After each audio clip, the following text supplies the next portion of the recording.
Everyone, welcome to our webinar today.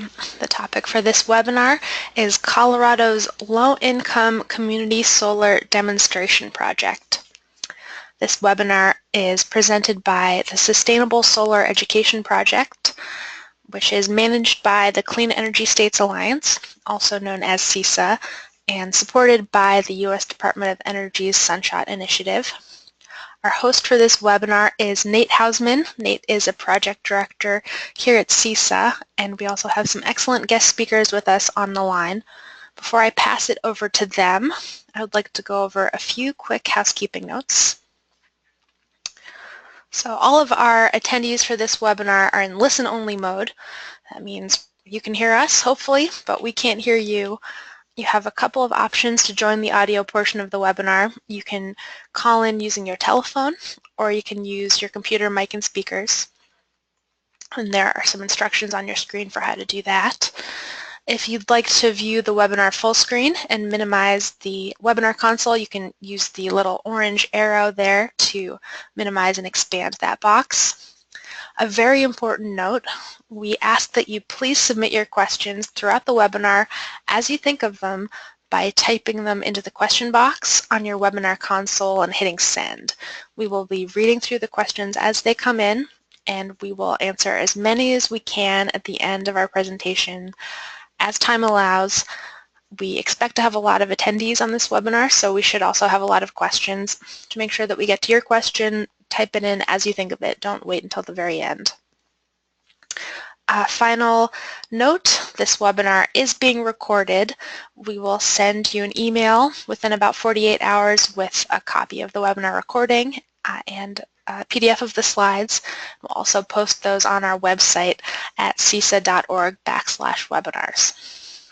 So with that, I would like to pass it over to our host for this webinar, Nate Hausman.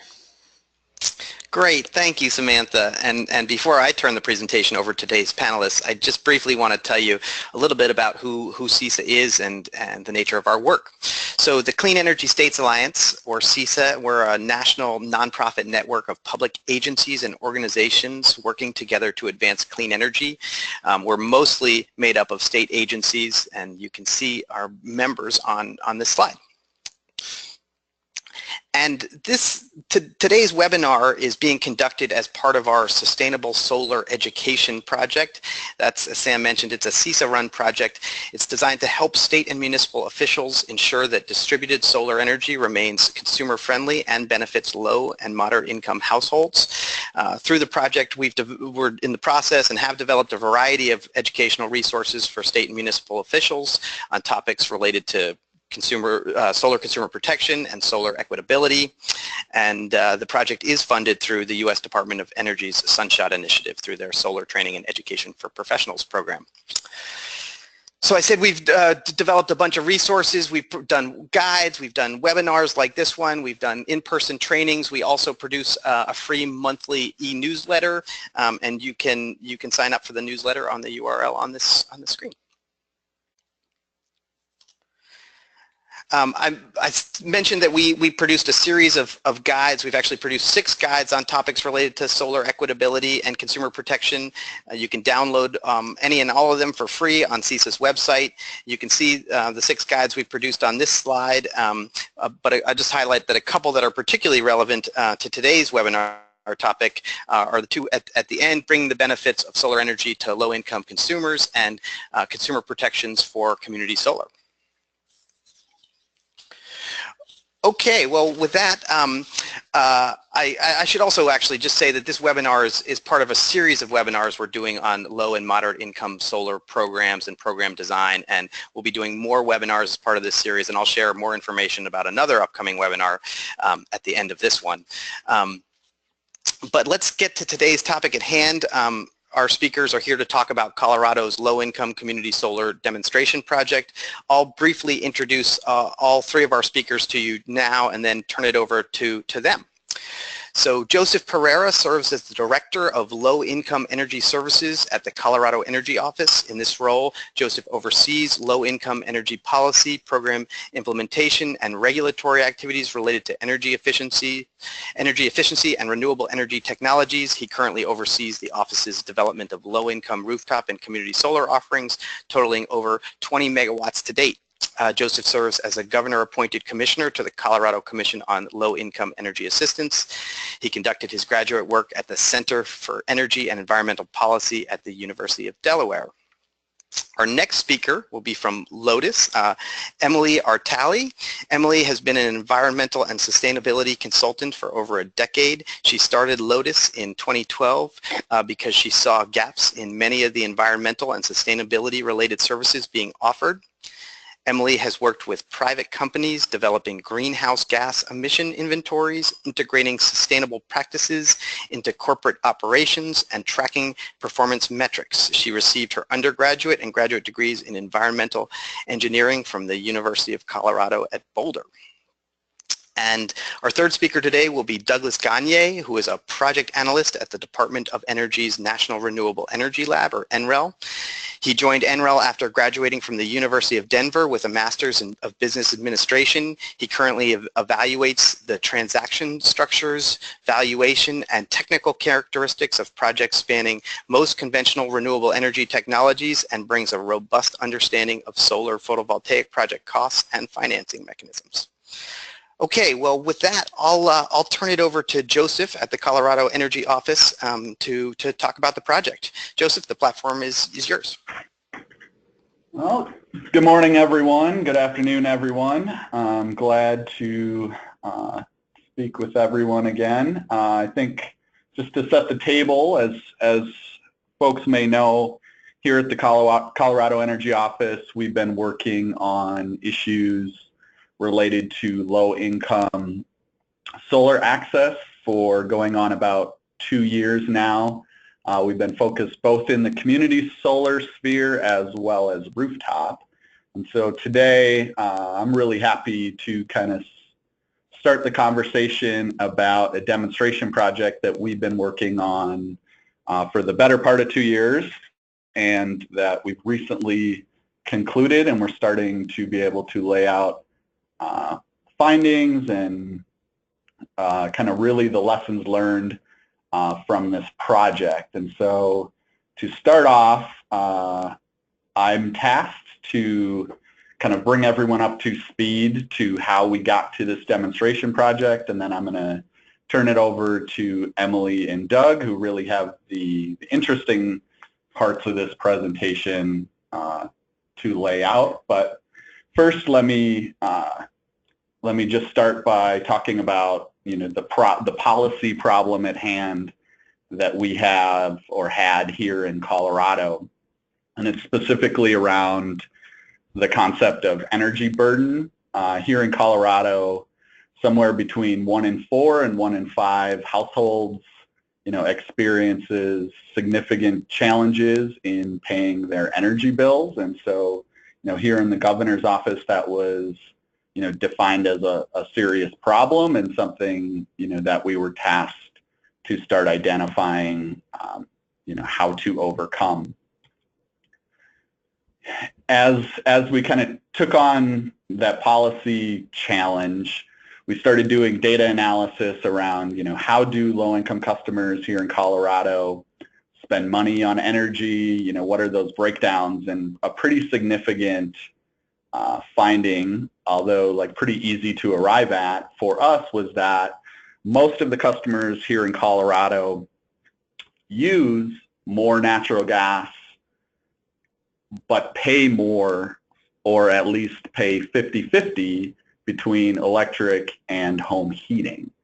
And so, we had to then kind of, based on that finding, look at all of our programs and look at our offerings and, start to think about how can we, break down or bring to parity holistic energy bills. And so we knew that our weatherization program was robust, that it was operating well, and that, we were meeting needs of customers across the state. But being that that's only 50% of the energy expenditure, we really had to kind of look at what are offerings that we can pursue to bring down electricity expenditures.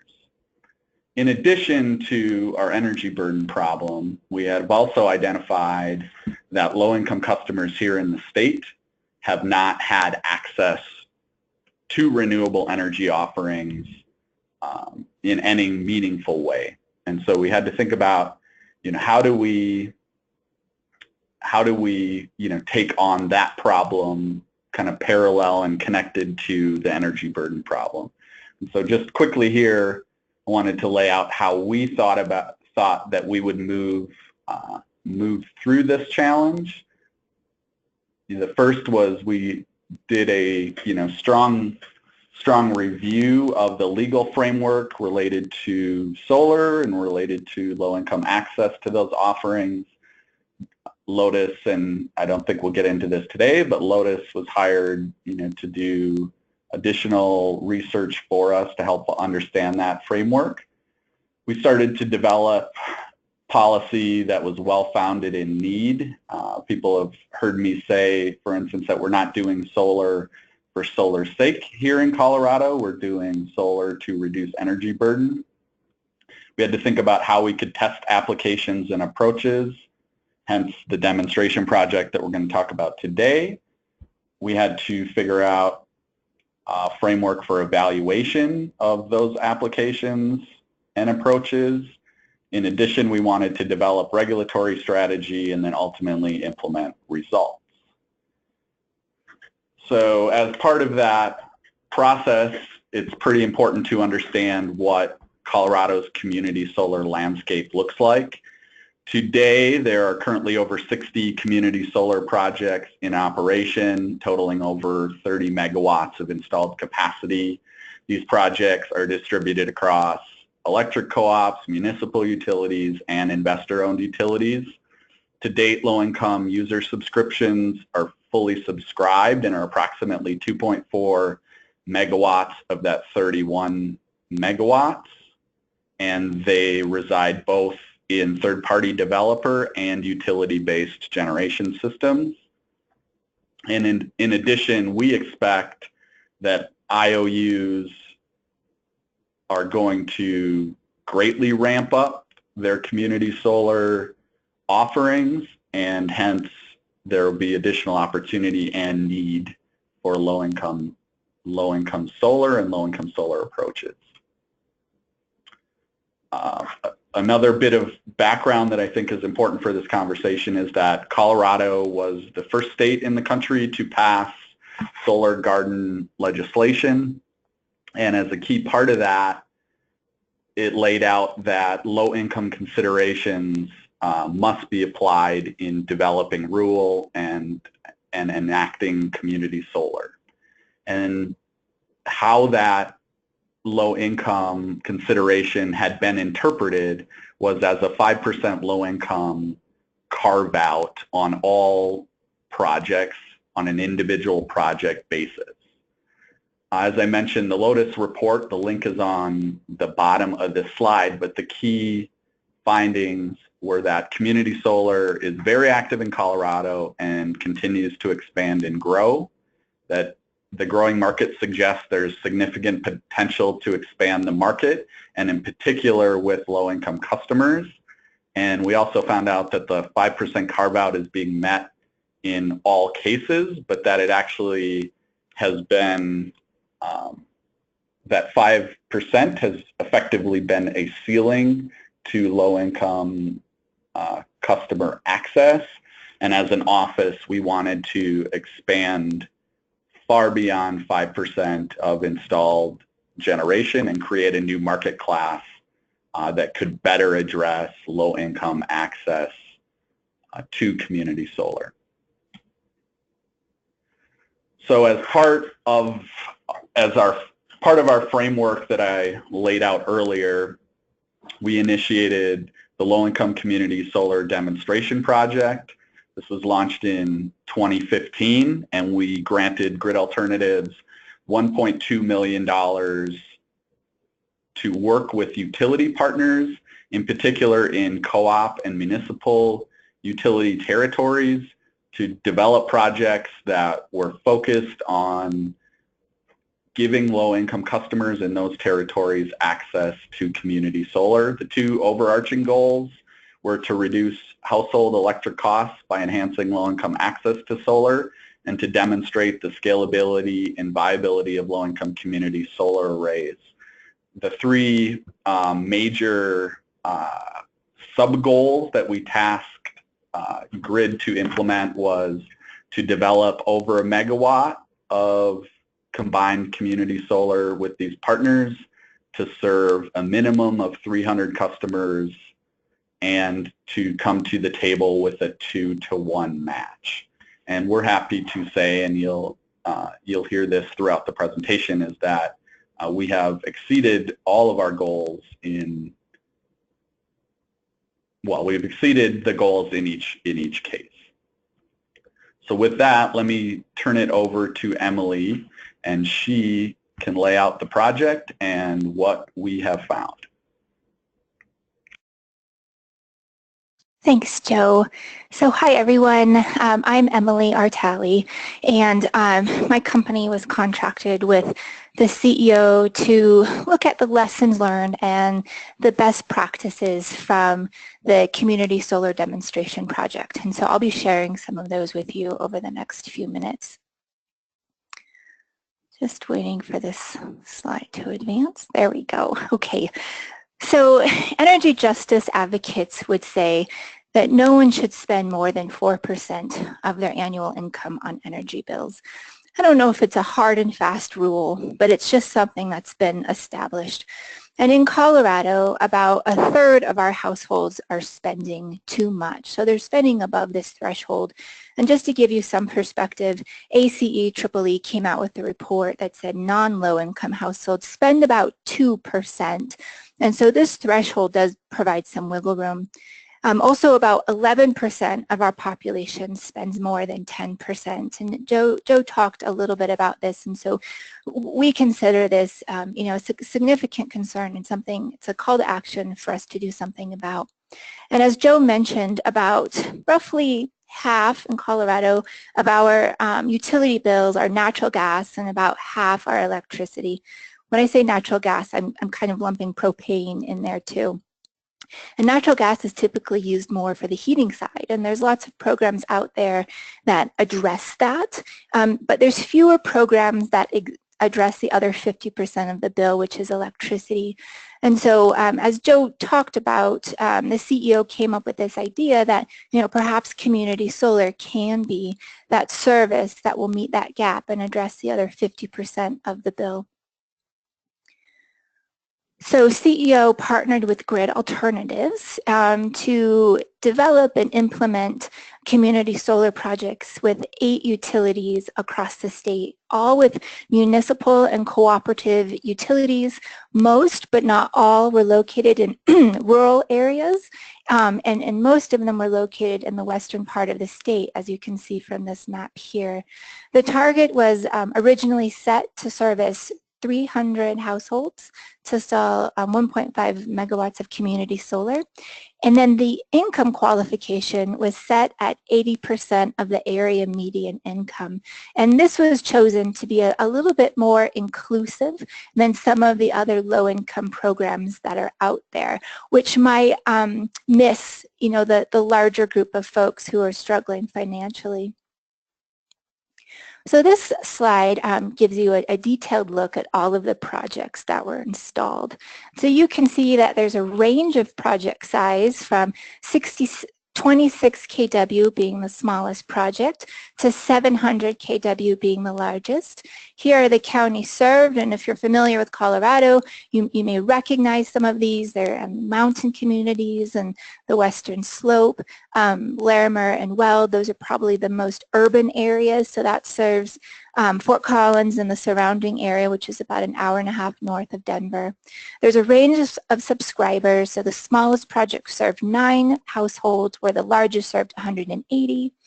And one thing that was really great about this demonstration project was that Grid went to each of the utilities and said, you know, this is our basic framework and structure for how we do this. However, there's flexibility and room to be innovative. So the utility could take that structure and then tailor it to their unique needs or to meet what was desired by the community, and what resulted were some really interesting, what we're calling key demonstration aspects, and it's really the unique features of the different projects, and I'll go into that in a bit. So we wanted to go into two projects in a little bit more detail. One is Delta Montrose Electric Association. So they're rural co-op. They serve towns of Delta, Montrose, Paonia, Hotchkiss, Olathe. So in Colorado, this is maybe a bit more deserty, a warmer climate, a lot of agriculture.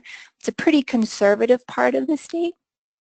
And we learned that this project was really driven by a sense to increase energy independence. I was told that the source of the project, the kind of project, was maybe not as much of a big deal as if as to how it would serve the community. So they were really interested in anything that could build the independence, and they think you know, that speaks to what a lot of other utilities were saying. We have this independent Western spirit, and this idea, there's a lot of value in being independent and meeting needs locally, and so this renewable energy project fit in with that really well. There was a target for subscribers to save 50% of their electric cost, and DMEA receives their wholesale electricity from Tri-State. The other case study is with Yampa Valley Electric Association. This is another co-op. It serves Routt County, which is where Steamboat Springs is located, and then the surrounding area. So obviously it's a ski resort area, tourism, and then the surrounding areas are a lot of folks who support that industry. And because of the range of the service area and the range of consumer behaviors and different sources of heating, they weren't able to narrow in on a specific cost savings target. And so the savings range from about 15 to 50%. And this was a great project because they were able to integrate it with a holistic energy strategy. And they received their wholesale electricity from one of our regulated utilities in the state, which is Xcel Energy. So here is a great picture of some women who volunteered to help build the community solar array over in Delta.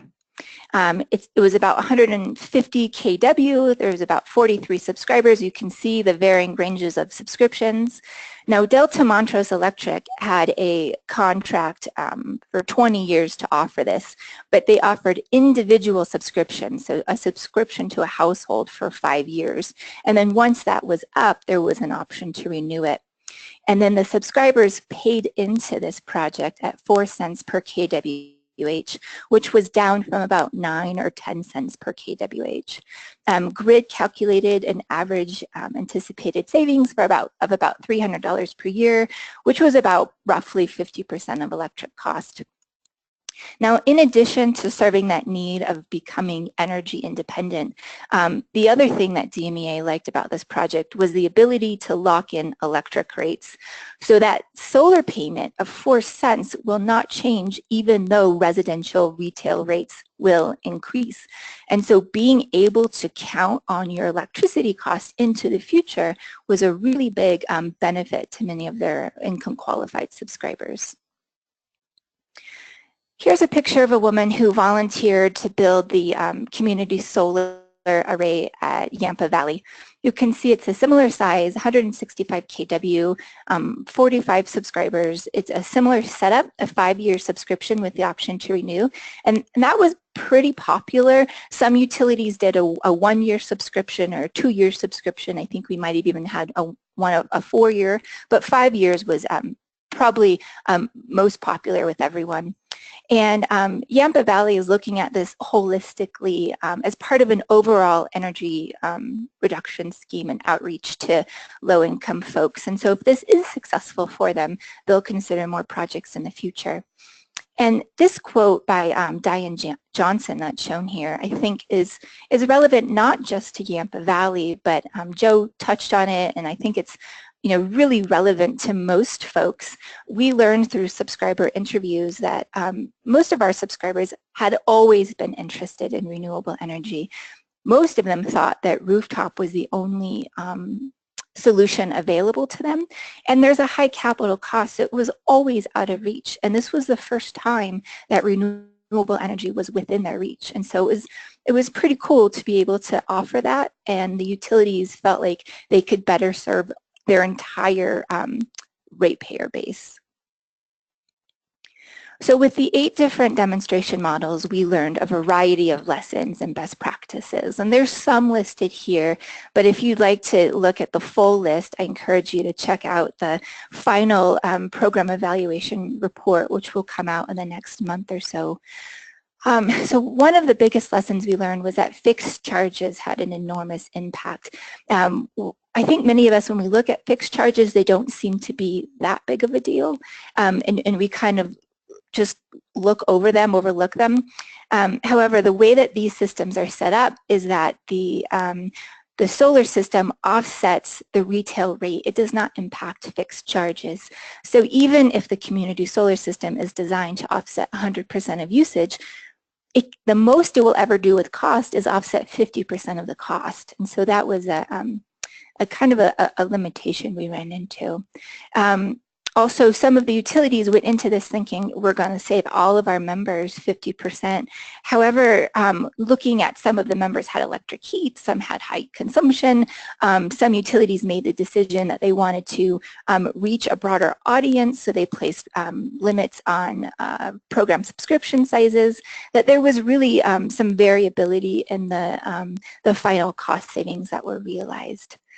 There was also those contractual limits that are referred to earlier of the 5-year subscription versus the 1 year also impacted households' potential for savings. So for some utilities, there was the potential to be in the program for 20 years, and so they would continue to have those savings for the duration. However, some households were only able to participate for 1 year, and then that was over. And then the program structure obviously really influenced the ability for folks to save. So no utilities designed this where there wasn't a contribution from the subscribers. So every subscriber had to do a solar payment. And that was really the difference between the residential retail rate and the bill credit received by that subscriber. And how that was set up, how that was designed, was a function of what the utility, how much money they wanted to receive, and the level of bill credit that they were willing to provide. So you can imagine with this, we had a ton of successes, and I would say there was a lot of great people stories and a lot of great qualitative information and data that was shared with us. Most of the customers were on a fixed income. So the ability, and I mentioned this before, and there'll be another quote about this, to really lock in those rates and to count on that was huge. It also helped contribute to preserving the community character. So a lot of these projects were installed in areas that are mountain communities. So there's resorts, there's tourism, and it can be pretty difficult to survive. The cost of living is higher, you don't get paid as much, and so it was really important to ensure that everyone had the chance to live in these communities, and so this really helped to contribute to that. This is a quote from Lloyd Gagne. So he was a subscriber that I interviewed. He lives in Cortez, Colorado, which is in the Four Corners region. It's actually where Mesa Verde is located. Him and his family there in Social Security, and he told me we didn't know how we'd make it through this winter because of our heating cost. This project saved his family between $47 and $50 a month, and he said that was enough to ensure that they could make it through the winter. So that was pretty significant, and I think it also speaks to the level of savings and the level of impact that can be made with this program. I mentioned before some unique aspects. So actually everything listed here is with one utility. It's with San Miguel Power, which serves Telluride, Ridgeway, and the surrounding areas. So they had a community solar array that was installed in a little tiny town called Norwood, which is about 45 minutes, an hour away from Telluride. So if you've been in that area, you can imagine it's about 2 hours away from a town, and I think the biggest town would be Montrose. So they're really out there, and they installed it on a capped landfill. And we're calling this brownfield to brightfield. So they took what was before an unused piece of land, kind of a neglected piece of land, and turned it into a usable piece of land. And what they found was that through this process, they actually restored the land. So before it wasn't, it was being monitored per state requirements, but now it's being monitored on a more regular basis. They had to do a soil and erosion control plan. They're out there all of the time. So it was a real benefit to the land. There were some issues with NIMBYism, which stands for not in my backyard. As you can imagine, people want renewable energy, but some don't necessarily want it where they can see it. They don't want it to obstruct their mountain views. And so they had to work with the community to figure out how they could get around those issues. They have an existing IQ weatherization program, and so they integrated it with that. And so the idea is that folks would first get energy efficiency services and then get the benefit from community solar. And then the last thing that I wanted to touch on was utilizing local labor. Because of the distance and the remoteness of lots of these locations, it's very difficult to find specialized contractors, to find the right equipment, and when you can find them, it can be expensive to ask them to drive 2+ hours. What was really cool about this project was that they were able to utilize local labor in this little tiny town of Norwood. So for example, the woman who owned the recycling facility that was next to the landfill, she connected her sons with the project. They were able to help with some of the work.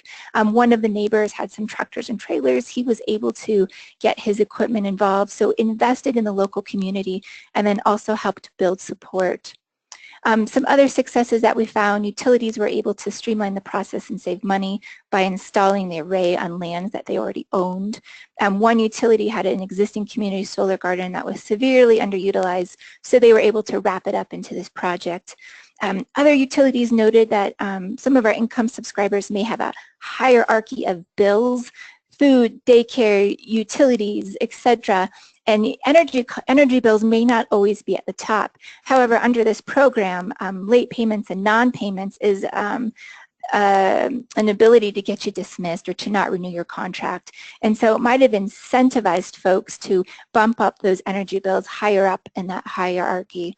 A lot of our rural and utilities didn't have experience with renewable energy systems, and so this provided them that experience. Now we also had some challenges. A lot of our co-ops their wholesale provider is Tri-State, and even though they're qualifying facilities under PURPA, their contractual requirement with Tri-State limits them to 5% member-owned generation. And with this project, 2 of our utilities ran up to that 5%. So unfortunately, their hands are tied and they can't do any more. So it really blocked them. Another challenge was reaching their subscriber cost savings. So if a utility set their subscriber cost savings at 50%, that meant that they needed to provide a bill credit that would enable that level of cost savings. Some utilities received bill credits from their wholesale provider, but it wasn't significant to get to that 50% number, and so it required them to subsidize that. So one of the key findings was that that 5% cap was really limiting, and it's something that we're going to have to think about and brainstorm if this sort of project for rural co-ops is going to continue in the state of Colorado. The fixed versus variable cost was another significant finding, and something else that we'll have to think about. One of the utilities mentioned to me that as more renewable energy gets online and as it affects the retail rates, utilities may consider increasing their fixed cost to recoup some of that lost money that they're receiving. But then that will affect the level of cost savings the subscribers will see. So it's this balance that will continue to be part of the conversation.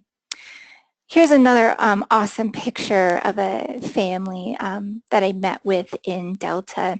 And this was a family that really hit home that long-term budgeting. They said, you know, we budget for everything 6 months in advance. And so knowing how much our electricity bill is right now and knowing that it will be half is hugely beneficial.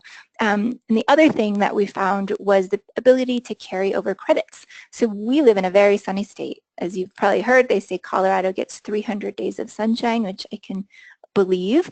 However, we still don't get as much solar production in the winter as the summer. So the ability to bank on that summer generation and carry over to the winter is really important for folks.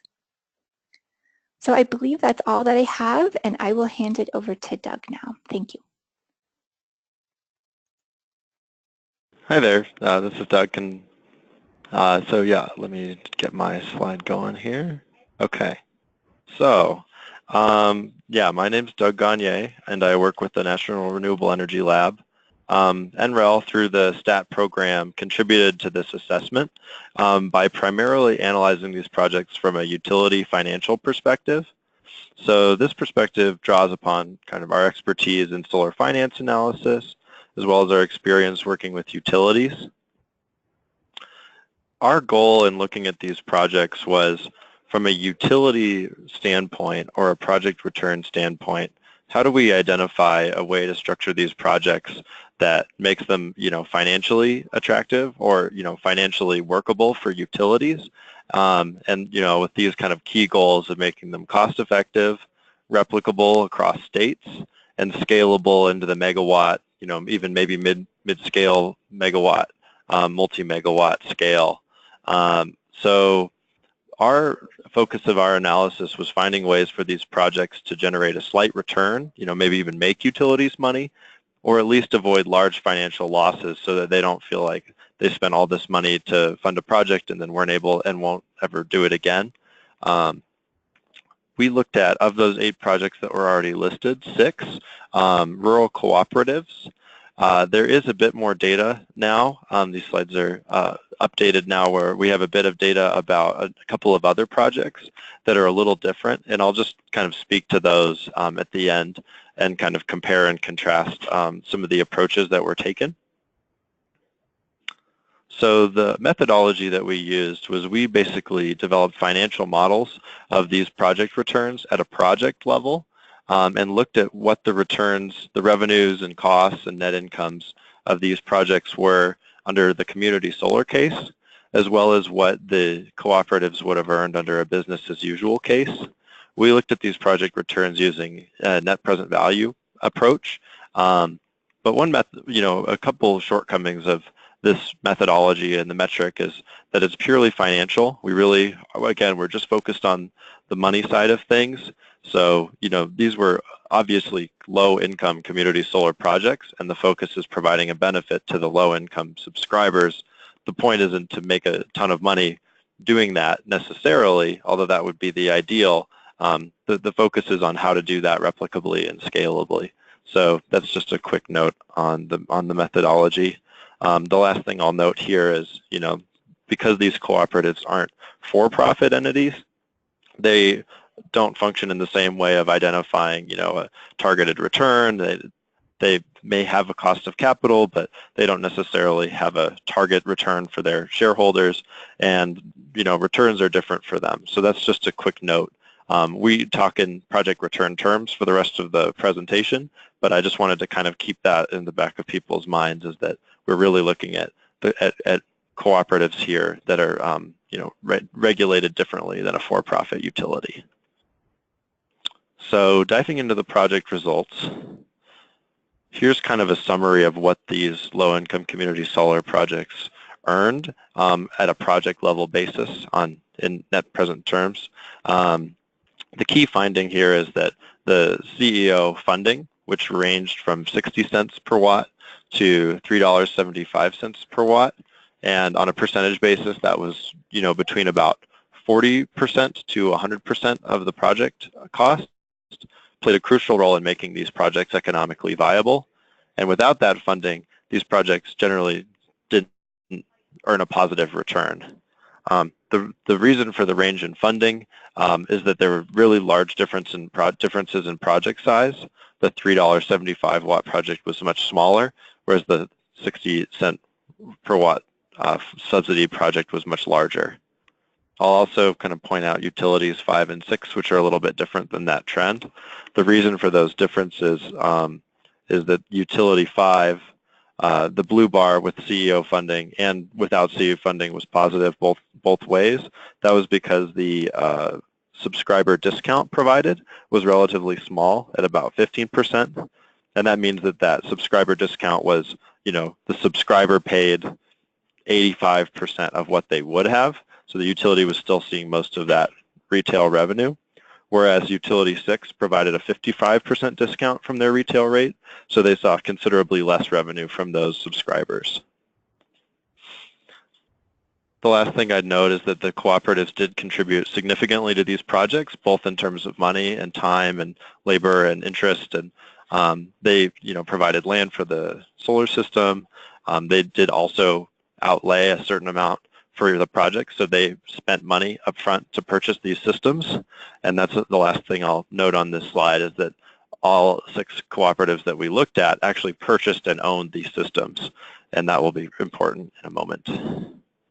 So looking forward to replicability of what kind of levers states or developers might pull to increase the financial return for their projects, there's a couple of key levers that are important to highlight. One of the major ones being the upfront capital cost of the system. As you can see, this is just a hypothetical demonstration of how this impacts the cost of energy over the lifetime of the project. But you can see that what you pay up front has one of the biggest impacts on that kind of levelized cost of energy of the solar. So if you pay $3 a watt for your solar system versus $2 a watt, that can really, what you pay up front can have a really significant impact on the overall return for the utility.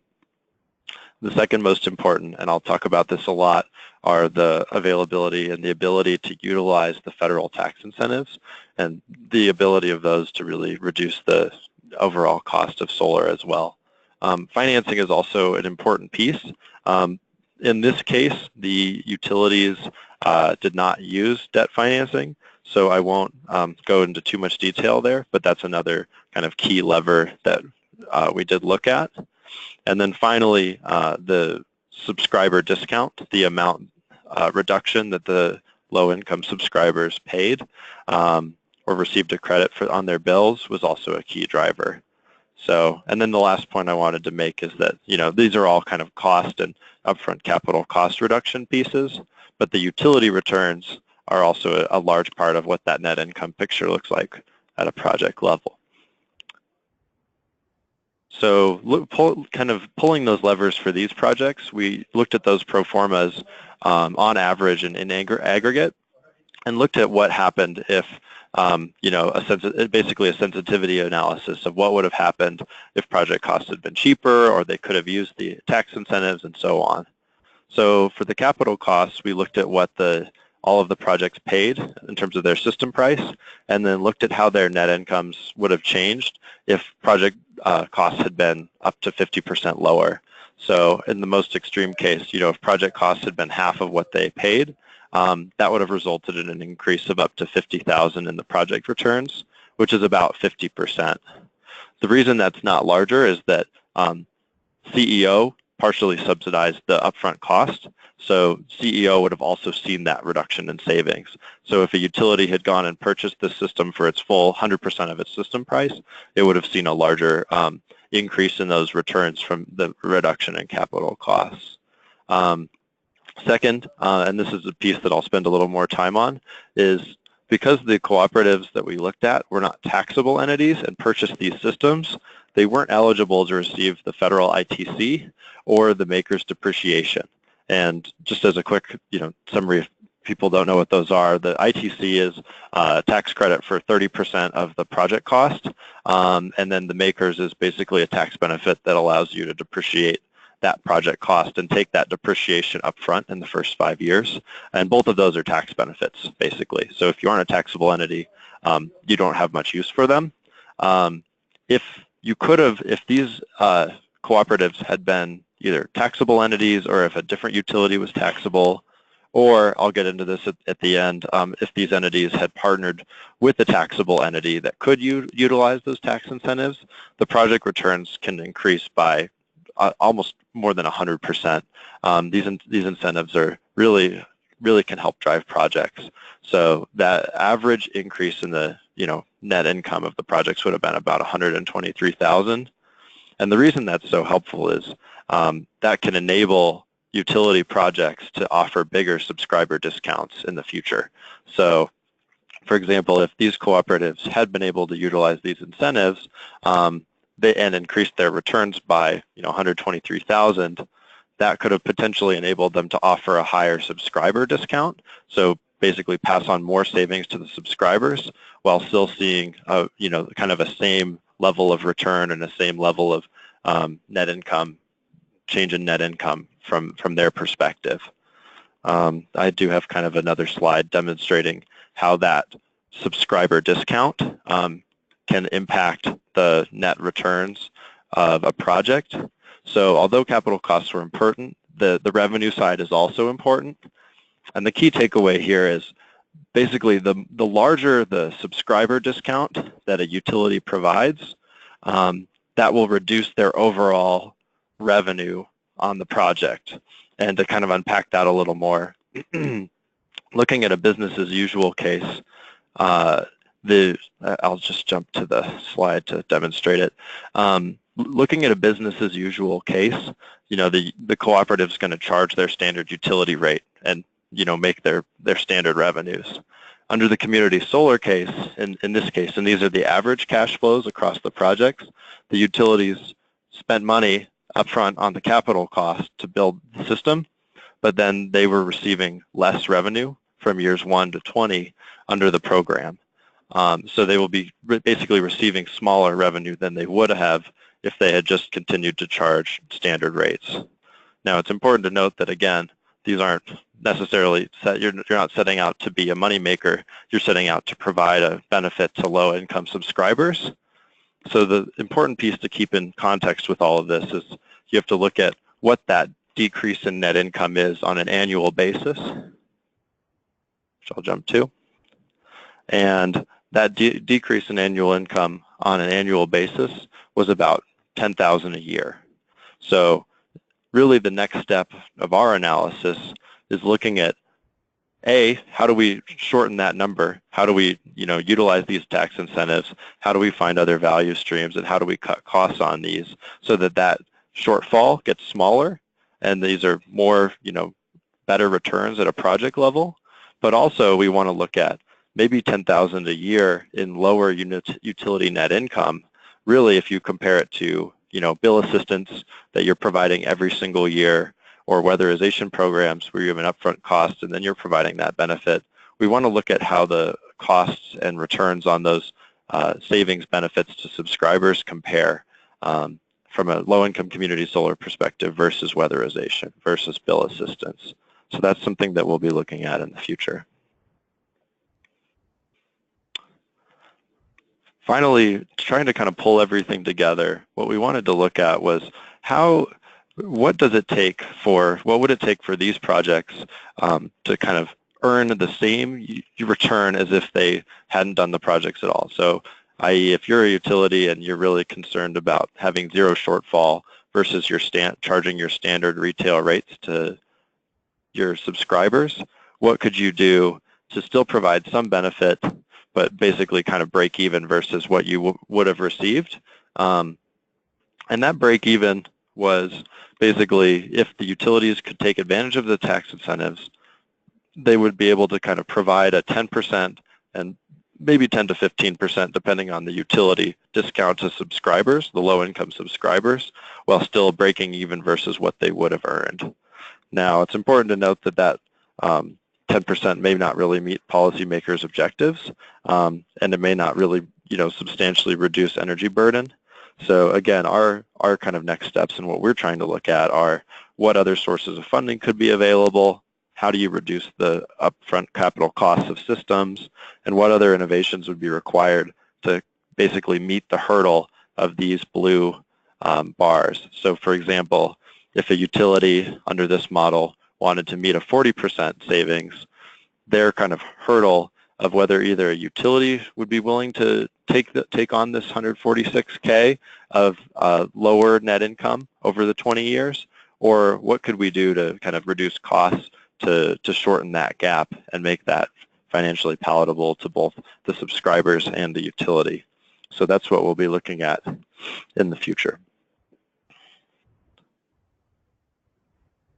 Now, Emily's kind of covered some of these already. Again, I'll beat a dead horse one more time and point out that the inability to utilize the tax incentives was a kind of a hit on the project returns, and being able to utilize those is really helpful and can allow utilities to offer larger discounts to their subscribers.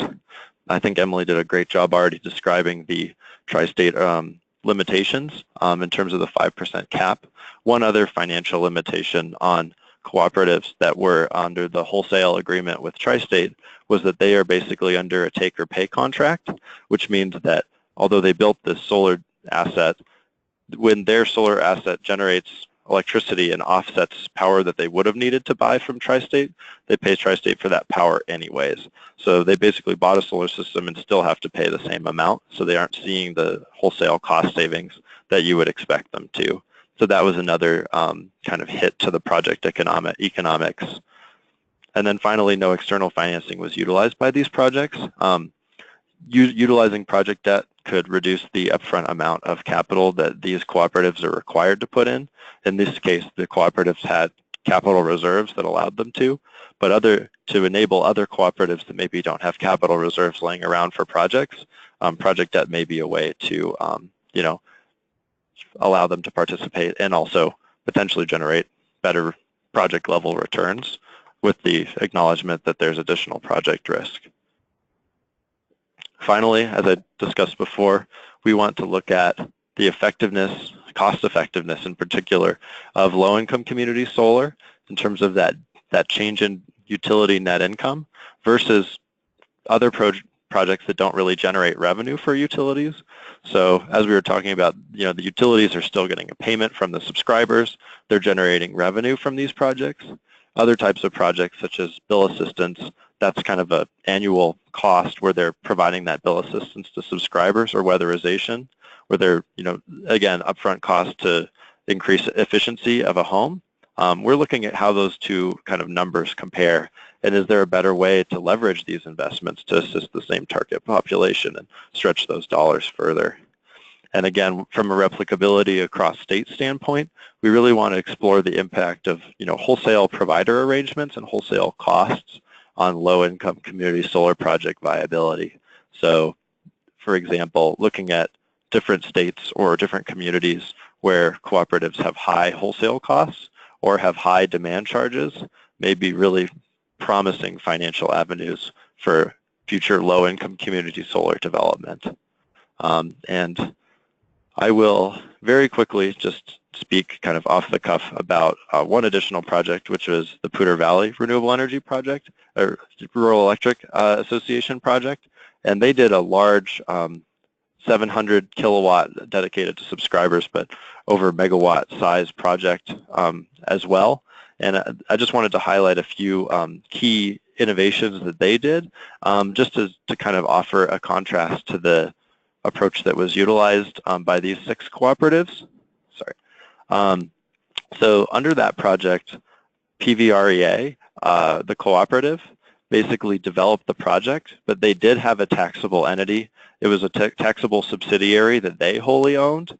So they built the project and had that taxable subsidiary own it, which allowed them to take the incentives. They partnered with a tax equity investor, a local, I think CoBank was the name of the investor, and partnered with them to take the tax equity, structure the deal such that their taxable subsidiary would own the project and sell that power back to their own cooperative at a negotiated PPA rate, and then through their cooperative set up a low-income and also not low-income standard community solar program where they would allow subscribers to either buy in under the normal community solar arrangement, or the low-income people didn't have to buy in but would see a target at 30% savings.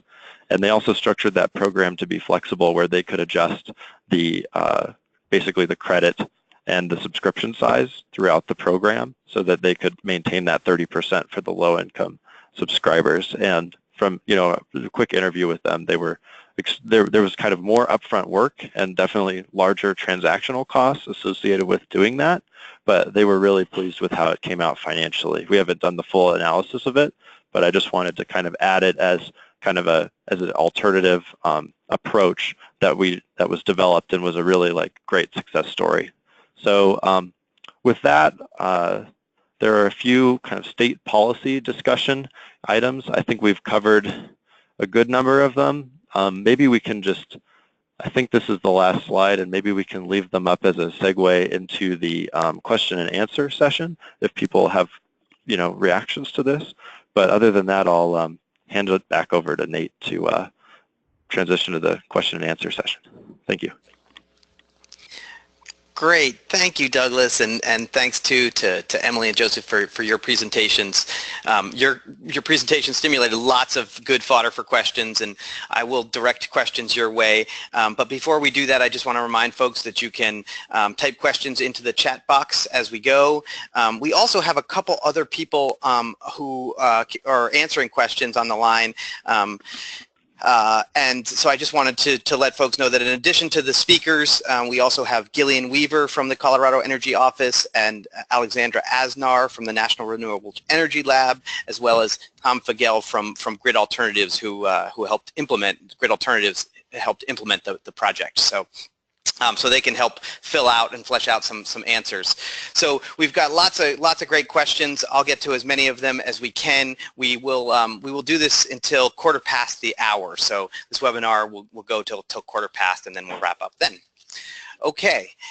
Great. Well, one question is, and this was covered to some degree, but can you clarify, and this is, I'll open this up to anyone, can you clarify how the subscriptions were structured? Was it an upfront price or a pay-as-you-go model for the low-income customers? Was there a customer contribution? And was it, if it was a pay-as-you-go, was it per kilowatt, or were there preset monthly payments? This is Emily, and I can answer that. All of the utilities, it was a pay-as-you-go, and it was $1 per kWh. So that if you can imagine the electric bill, they would get charged the regular residential retail rate, and then the utility would then issue a bill credit. The difference between those would be the solar payment as $1 per kWh, and then the subscribers would be also responsible for any fixed charges. So no upfront cost. Great, and Doug, this might be a good question for you, and you got into this a little bit, but given that the community solar projects for the utilities were sort of a financially iffy proposition, why didn't more of the projects have a third-party developer to work with, so they could take advantage of the ITC, and wouldn't that make more sense to be built by private developers independently of the utilities? So Doug, can I step in on that one? Actually, this is Tom Fagel from Grid Alternatives. Sure. And really, it was more of a function of scale. And so we did, until that last Poudre Valley project, we didn't have, the appetite.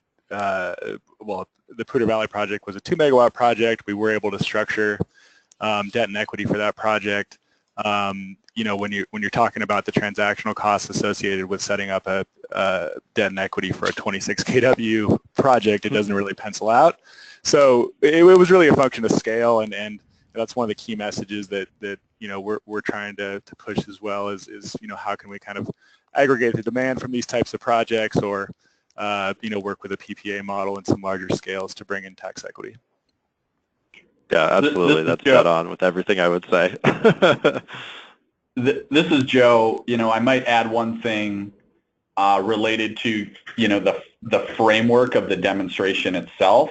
I think we went in and had designed the project itself to try to simplify as many aspects as we could, so that we could find kind of incremental or we could record incremental advancements in knowledge. And so I think even on the front end, Grid and the CO had conversations about third party, and so I think a lot of folks kind of knew that might be the end of the road. But as we developed this learning lab, as this demonstration, it was also important to go through the process of understanding, kind of the simple pieces that might lead up to third-party financing or other big structures. And that will also kind of let me plug that we're in the final stages and final drafts of the insight paper to this demonstration, and we expect that to come out in either late December or early January, in which folks can dig in deeper to the details of all the projects, as well as the framework we laid out to design the demonstration itself.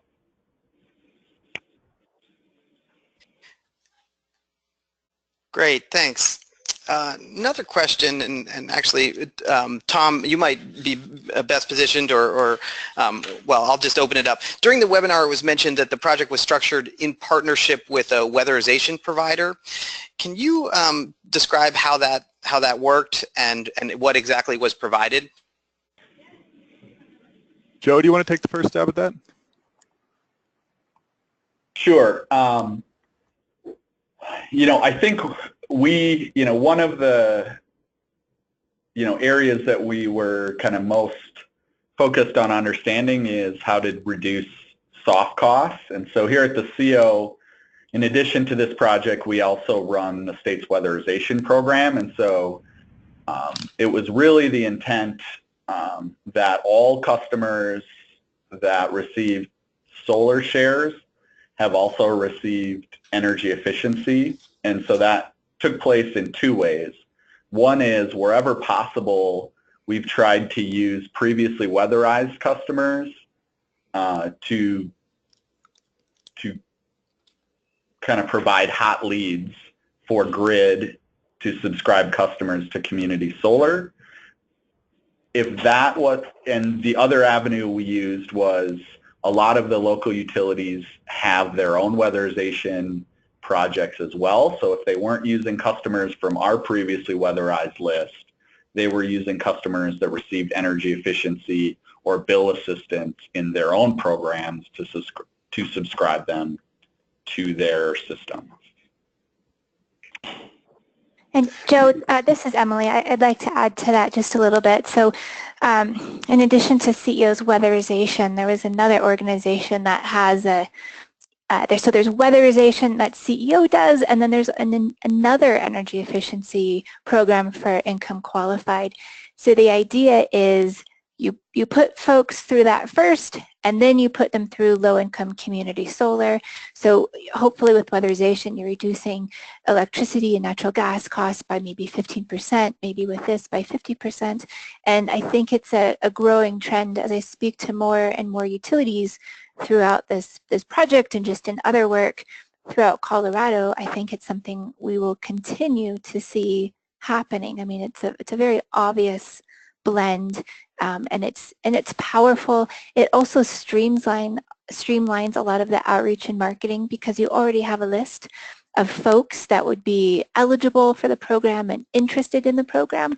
That was actually with San Miguel Power, a lot of their participants, that they did outreach and marketing completely different than, well, maybe not completely, but different than everyone else, whereas they called 73 previously weatherized homes and said, now that you're done with this, we have something else for you. And it was just a natural a natural diversion to this program, whereas others, it was more of, here's a community solar and let's start the conversation, the relationship with you at this point. Thanks, Emily. And actually, while you're weighing in, a question for you: can you explain more about the 5% regulatory cap for utilities? Can you explicate that a little bit? Sure. So Tri-State. so under Tri-State's contractual relationship with their utilities, they have instituted a 5% member-owned generation cap. And so that can be really anything, but typically we think of renewable, it could be hydro. And so once they meet 5% of their demand from member-owned generation, they can't go any further. So it brings into questions about future demand. So if future demand decreases, how will that affect them? And there's just a lot of discussion around that. As I mentioned, there was 2 utilities that through this project met 5%. So unless they can figure out another avenue to go through that, to develop community solar, to not violate their contractual requirements, they're kind of done. They're limited. And so everyone is in that sphere really aware of this issue. And so people are starting to discuss it and brainstorm and figure out what can be done. And Tom, you may have some more that you'd like to add to that, in case I missed anything. I think that's a good overview for now. We don't want to get too into the weeds on wholesale power contracts. A question, and again, I'll open it up for anyone. What motivated the utilities to participate in this project, especially given the sort of iffy financial proposition for them? I'm happy to chime in. As Joe mentioned, we have this amazing report that'll be out soon, and so it lists 10 of the biggest motivators that we saw, and those were identified simply through interviews with utilities, point blank asking them, why did you want to do this? But I can say the number one reason was being able to provide a service to all members who have historically not been able to participate in their programs. They pay into the rebate programs, they typically can't take advantage of them. And so it was reaching out and providing a service to everyone. It was reducing energy cost. It was being able to incorporate renewable energy into their energy mix. Very few of these utilities ever had that opportunity before. If they did, it was pretty small. And so this was a really a great way for them to change that. For example, I think Empire Electric, they're down in southeast Colorado, when CEO and Grid came to them, I think, correct me if I'm wrong, Joe and Tom, this might have been the first, well, I guess they had that a 5 kW community solar right now, but this was one of the first renewable energy opportunities they had ever had come to them. I think having grid support and that expertise and a design of how to do this was really helpful, locking in members' rates, but it really came down to providing an additional service to members that historically hadn't been available to them. And if I missed anything, please someone else jump in. Sure. What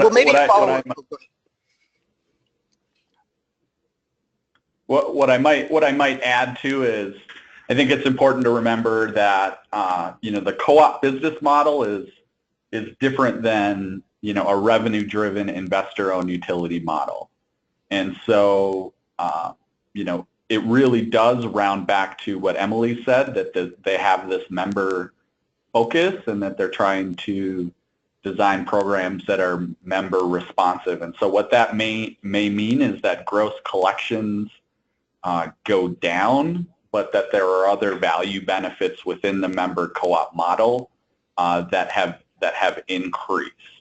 And so, thinking about it a bit different than we might where we see revenues down for an investor-owned utility, it's not the same paradigm. And so I think that's an important piece in understanding what may have driven, co-ops to adopt these programs. So, Joe, was it difficult to find co-ops to partner with on this project? Yeah, I think Tom could answer that more specifically, but I think I would say no. I think we had a wide variety of interest, and also Grid was in an interesting spot in that they were tasked to go out and find partners, and they did an amazing job at that. But then CO also had kind of final say on who might be the best partners to work with. And so we, for a variety of reasons, Grid and the CO agreed on, these would be the 8. But Tom, would you add to that? Yeah, I think it was, overall, the project was received very positively. The goals of the project to reduce energy burden, working with this comprehensive approach through weatherization. I think I talked to, or Grid, our staff talked to about 15 utilities from the outset, and we narrowed down to 7 co-ops and a muni. And motivations, I think Joe and Emily hit on a lot of them, but there was just also a strong interest to support projects that that supported income qualified, low income members, or ratepayers of these utilities, and worked with a new type of model to provide low income energy burden reduction. And so it wasn't just the cost perspective. Utilities make choices that lose revenue, such as an energy efficiency program in general. It was figuring out a new way to provide services, especially to low-income customers, and then meet, tick some of these other boxes like local ownership and investment in solar, et cetera. Great, thanks. A question about the subscription time frames for the low-income customers. How long were they? Did they vary? How flexible were they?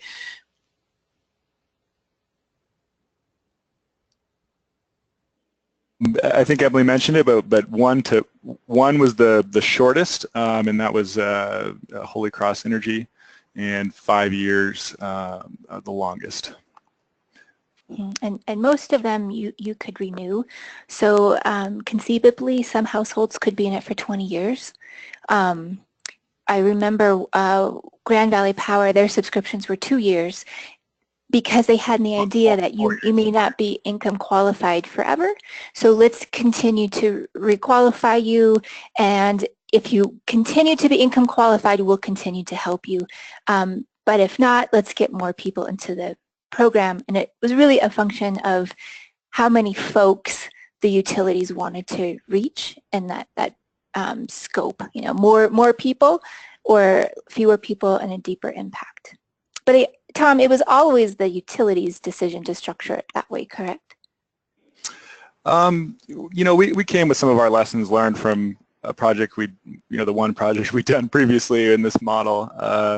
But yeah, we tried to, again, work with how the utility wanted to integrate it in their existing programming. Utilities like San Miguel and Fort Collins, who we didn't mention on this call, but Fort Collins actually did it into their, did qualifications of their annual LEAP pool, and so kind of provided as an annual benefit and an extension of that program that also integrated energy efficiency services. And so, yeah, it was trying to, identify what types of models worked best. And, for us, it's kind of a balance of the sort of transaction and administrative costs associated with, doing too short of a term, and making sure that folks can, have some good impact and benefit, and then, balancing the other goals of that the utilities might have.